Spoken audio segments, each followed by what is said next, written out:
اگر تم کسی قابل ہو جاؤ گی تو یہی لوگ تمہارے آگے پیچھے پھریں گے۔ مگر اماں، یہ لوگ مجھے کسی قابل ہونے دیں بھی تو یہ تو میری پڑھائی کے خلاف ہے۔ اگر سجاد میرے ہاتھ میں کتاب دیکھ لے تو وہ غصے سے چلانے لگتے ہیں، جیسے میں کوئی غیر شرعی کام کر رہی ہوں۔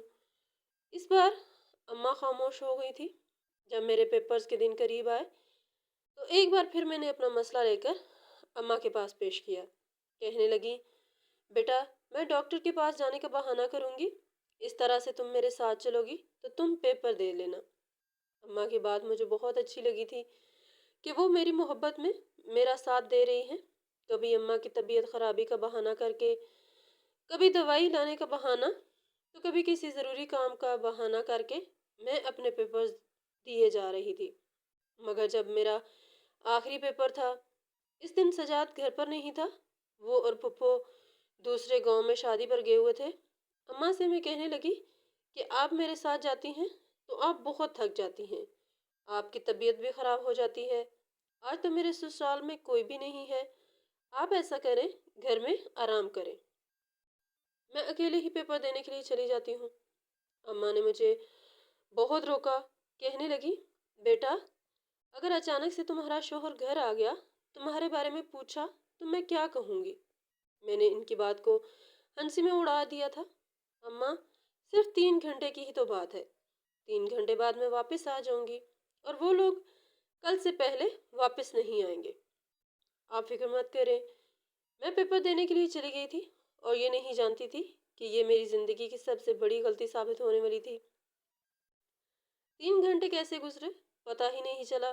یہ شکر تھا کہ میں نے سارا پیپر حل کر لیا تھا اور میری امیدوں کے عین مطابق میرا پیپر بھی بہت اچھا ہوا تھا۔ میں سرشار اور مطمئن سی گھر واپس آ گئی تھی کہ اب میں اپنے خوابوں کے قریب پہنچنے والی تھی، بس اپنے خوابوں کو چھونے ہی والی تھی۔ مگر جب گھر پہنچی تو سامنے کا منظر دیکھ کر ہکا بکا رہ گئی۔ گھر میں میرے شوہر، پھپھو اور ابا تینوں ہی موجود تھے۔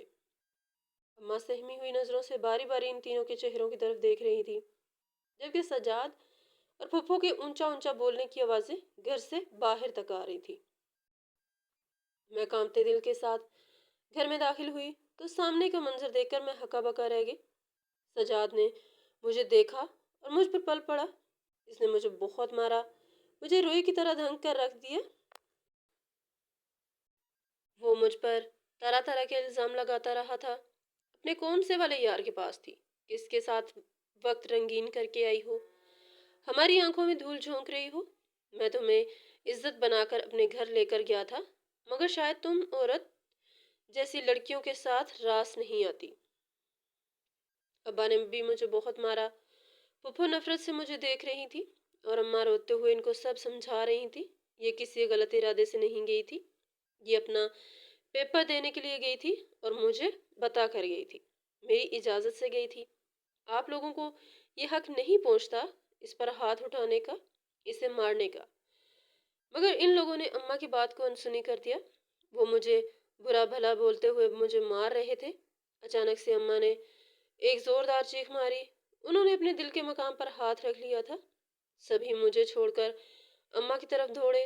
ابا انہیں اسپتال لے کر گئے، مگر راستے میں اماں نے دم توڑ دیا۔ انہیں ہارٹ اٹیک ہوا تھا۔ اماں کی میت ایک طرف پڑی تھی، میں ان کے پاس بیٹھ کر بری طرح روئے جا رہی تھی، جبکہ مجھے دیکھ دیکھ کر محلے کی عورتیں، ہر خاندان کی عورتیں باتیں بنا رہی تھیں۔ ان کی نظر میں میرے لیے شک تھا، نفرت تھی، اور میں زمین میں گڑی جا رہی تھی۔ اماں کے جنازے کے بعد میں نے ابا کو سمجھانے کی کوشش کی کہ میں غلط نہیں ہوں، مگر ابا نے مجھے گھر سے نکال دیا۔ کہنے لگے، آج کے بعد تمہارا مجھ سے کوئی رشتہ نہیں۔ میں روتے ہوئے اپنے سسرال میں گئی تاکہ اپنے شوہر کے پاؤں پکڑ کر اس سے معافی مانگ سکوں۔ اگر وہ مجھے گھر سے نکال دیتا تو میں کہاں جاتی، کیا کرتی؟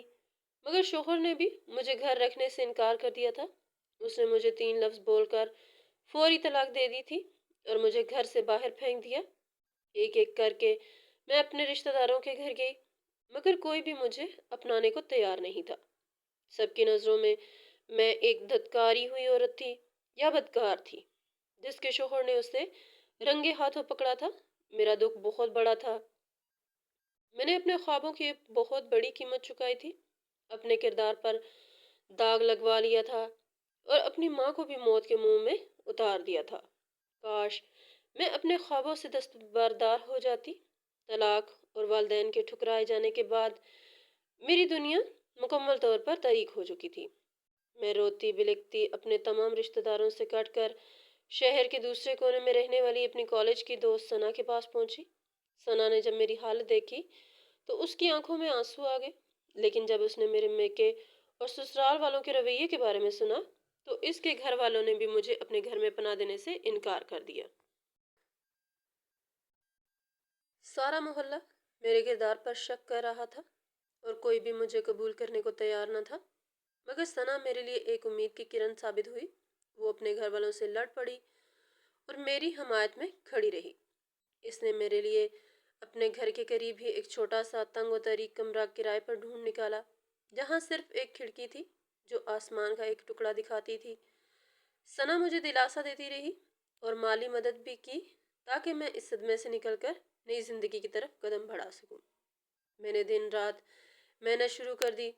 وہ کمرہ میری پناہ گاہ اور میری لائبریری بن گیا۔ مجھے یاد تھا کہ میری ماں نے مجھے کیا کہا تھا، اگر تم کسی قابل ہو جاؤ گی تو یہی لوگ تمہارے آگے پیچھے پھریں گے۔ میں نے اسی جملے کو اپنا نصب العین بنا لیا۔ اسی دوران میرے BSc کا نتیجہ آ گیا اور میں نے اعلیٰ ترین نمبروں سے اپنا کورس پاس کیا۔ یہ کامیابی میرے زخموں پر کسی مرہم کی طرح لگی۔ مجھے احساس ہوا کہ میرے خواب ہی میری سب سے بڑی طاقت ہے۔ میں نے ایک مقامی اسکول میں نوکری کر لی تاکہ کرایہ اور اخراجات پورے ہو سکیں، اور اس کے ساتھ ہی CSS کے امتحان کی تیاری میں جٹ گئی۔ وہ راتیں جب میں چائے کے کپ کے سہارے گھنٹوں کتابوں میں گھوم رہتی تھی مجھے میرے خوابوں کی قیمت یاد دلاتی تھی۔ حاصل مقصد SP کی وردی۔ سال گزر گئے، میرے عزم اور محنت نے رنگ لایا۔ میں نے نہ صرف CSS کا امتحان پاس کیا بلکہ پولیس سروس آف پاکستان میں شاندار کامیابی حاصل کرتے ہوئے اسسٹنٹ سپرنٹینڈنٹ آف پولیس کے عہدے پر فائز ہوئی۔ جب میں نے پہلی بار خاکی وردی پہنی تو میری آنکھوں میں خوشی کے آنسو تھے۔ دل چاہا کہ کاش میں اپنے والد کے پاس جاؤں اور انہیں بتاؤں کہ جس لڑکی کو انہوں نے بدنامی کی وجہ سے گھر سے نکال دیا تھا وہ آج کتنے بڑے مقام پر کھڑی ہے۔ اس دن کے لیے میں نے کتنی محنت کی تھی، کتنے الزامات سہے تھے اور اپنی ماں کو کھو دیا تھا۔ مجھے ڈیوٹی پر آئے ہوئے ابھی 2 ہی مہینے ہوئے تھے کہ ایک دن رات گئے میرے پاس جرائم پیشہ افراد کو لایا گیا جو ایک بڑی چوری کے الزام میں پکڑے گئے تھے۔ میں نے فائل دیکھی اور جیسے ہی نظریں ملزموں کی قطار پر پڑی میں حیران و ششدر رہ گئی۔ ملزموں میں میرا سابق شوہر سجاد بھی کھڑا تھا۔ ماضی سے سامنا۔ سجاد نے بھی مجھے ASP کی وردی میں دیکھا تو وہ جیسے دنگ رہ گیا۔ اس کی آنکھوں میں وہی غرور اب نہیں تھا بلکہ ذلت اور ندامت تھی۔ ماحول میں ایک گہرا سکوت چھا گیا۔ میں نے خاموشی سے سب کو کمرے سے باہر جانے کا اشارہ کیا اور صرف سجاد سے مخاطب ہوئی، کیا تم نے چوری کی ہے؟ اس نے سر جھکا لیا اور ٹوٹے ہوئے لہجے میں بتایا کہ فالج کا حملہ ہونے کے بعد میرے والد یعنی اس کے سسر کی حالت بہت خراب ہو چکی ہے۔ وہ آپ کو یاد کرتے رہتے ہیں، ہر وقت آپ کا نام لیتے ہیں۔ اس نے یہ بھی بتایا کہ والدین کی عدم توجہ کی وجہ سے وہ بچپن سے ہی چھوٹی موٹی چوریاں کرتا تھا اور اب اس نے بڑا ہاتھ مارا تو پکڑا گیا۔ میں نے اسے اس کی کرتوتوں کی سزا کا یقین دلایا مگر ساتھ ہی اپنے والد کی خبر سن کر میرا دل پسیج گیا۔ میں نے بغیر کسی کا انتظار کیے فوری طور پر اسپتال کا رخ کیا۔ باپ بیٹی کا ملاپ جب میں وردی میں اسپتال میں اپنے والد کے سامنے کھڑی ہوئی تو وہ بھی مجھے دیکھ کر ہکا بکا رہ گئے۔ ان کی آنکھوں میں پہلے شک تھا، پھر حیرانی اور آخر میں بے پناہ محبت۔ فالج کی وجہ سے ان کا جسم ساتھ نہیں دے رہا تھا لیکن ان کی آنکھوں میں کی نمی بتا رہی تھی کہ وہ کیا محسوس کر رہے ہیں۔ میں نے ان کے سامنے ساری حقیقت بیان کی۔ ابو، میری زندگی کا یہ مقصد تھا، میں یہ حاصل کرنا چاہتی تھی اور آپ نے صرف پھپھو کی باتوں میں آ کر مجھ پر اعتبار نہیں کیا، میری ماں کی قربانی کو بھی نہیں سمجھا۔